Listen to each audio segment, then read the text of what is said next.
Hey friends, I'm Otis Gibbs, and this is Billy Don Burns. He's going to tell you what it was like to be a songwriter in Nashville back in the early 1970s.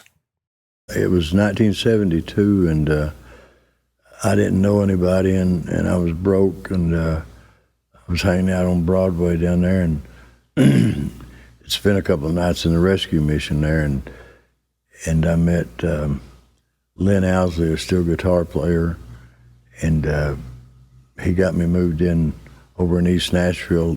There used to be a Mom Up church over there where Roger Miller and everybody lived.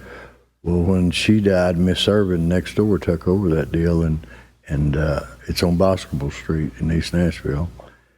Bobby Bear's band lived there. Dave Dudley's band lived there. It was all musicians, and you had to be a working musician to live there, so Lynn kind of fudged a little bit to get me in. But I was there for 3 or 4 months before I moved out, But and it was neat. I hung out on Broadway, and I tell you who was really good to me was Shot Jackson. Him and Buddy Emmons with Showbud Guitar. And Shot would let me hang around his studio, his guitar shop, and Shot sold 2 of the most famous guitars in the world. He sold Willie Trigger, and he sold the big rock and roller, the Stratocaster, Eric Clapton. Well, I asked Shot one day, I said, Shot, I had a wood grain Gibson, and I said, I want somebody to paint my guitar black. Who would you recommend? He said, me. And Shot Jackson painted my guitar black, my Gibson that I still play. But it was really great back then. If you went in line balls at noon, Roy Acup would be in there eating lunch, and then of course on Friday and Saturday night when the opera was going on, like Connie Smith and those guys would hang out at line balls, and Toots's is where the people that drank a little bit would hang out, and I was right in the middle of all that, just backed into it more or less, I got a gig in Brentwood at a place that's no longer there. It was a nice place. So I don't remember how I got that gig, but I think it was called the Squire's Table. And Harlan, and he was married to Donna Gale at that time, and I think it was their anniversary or something, and they were in there eating, so I knew who Harlan Howard was, of course. So I sang about 3 Harlan Howard songs in a row, and when I took a break, he invited me over to their table for a cocktail, and anyway, he signed me as a writer right after that.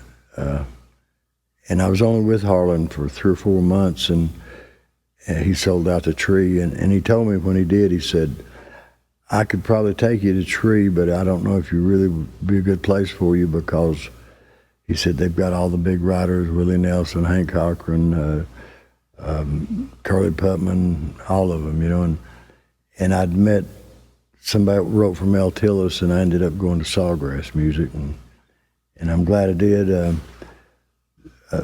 First song I ever had recorded, Connie Smith recorded it, and my second one, Mel Tillis recorded it. And it was a song called Always Come Back to Loving You. It was on MGM Records. And I love that record because it's still 60s sounding country, the dum, dum, dum, dum.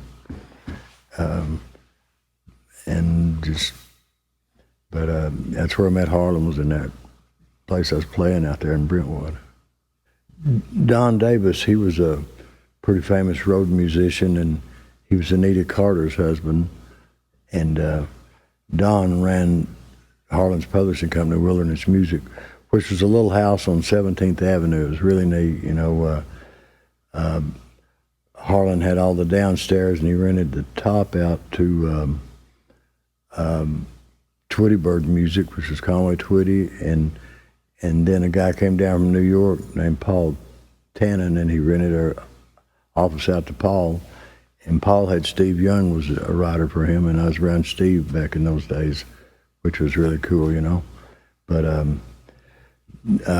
was at the office, and Don Davis told me, he said, Harlan told me to tell you he's having a party Saturday night, and thanks you are to come. I'm going to have a guitar pull. And I didn't even know what a guitar pull was at that time. I don't even remember who I was in the guitar pull. It was Harlan. I remember Connie Smith. Tex Ritter was in that deal. Tom T. Hall and Bobby Bear. And I'm sitting between Bobby Bear and Tom T. Hall.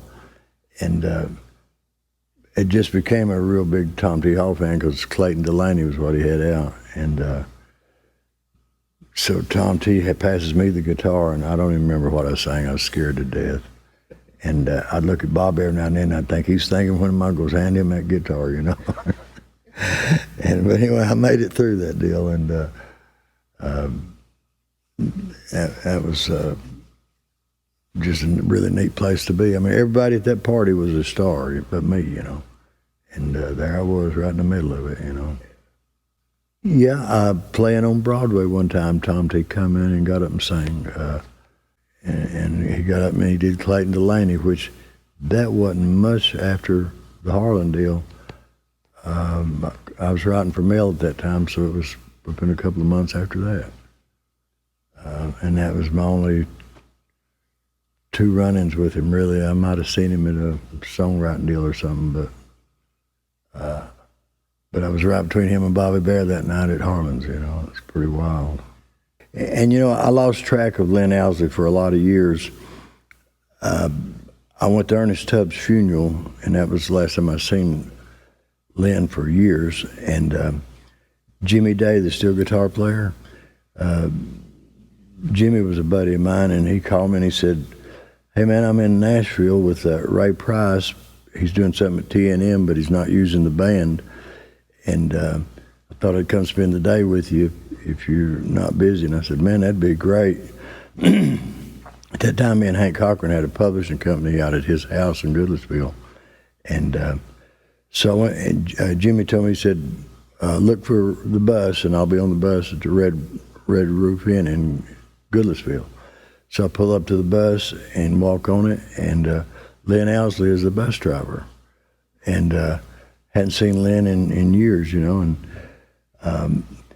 Lynn couldn't go with us because he had the responsibility, he had to stay at the bus, you know. But then I brought Jimmy back that night, and I went back out to mine and Hank's office, and I wrote a song called I Was There, and I mentioned Lynn and Jimmy Day and a bunch of people. Check it out sometime. I was there. It's kind of my story, you know, and it came from running on to Lynn that day. Man, I went hungry a few times, but you know, back then you could check a payphone for a dime or something, you know. But I was pretty lucky, really. And I'll tell you a good story that Hank Cochran told me. I don't know if it's in a book or not, but he said him and Willie was sitting in line balls, not line balls, but Tootsie's drinking, and the phone rang, and Tootsie hollered and said, Willie, it's your wife, your house is on fire. And Hank said, Willie hollered and said, tell her to pull the car in the garage.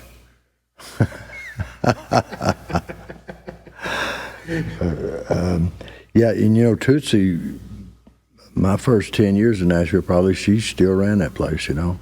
So I knew her, you know. Of course, it's all changed, but hell, we're talking 72, how long ago was that, 50 years? It's hard to believe, you know. If you enjoyed this video and you'd like to see more like it, click the like button and subscribe to my channel, and I'll see you somewhere down the road. Much love to you.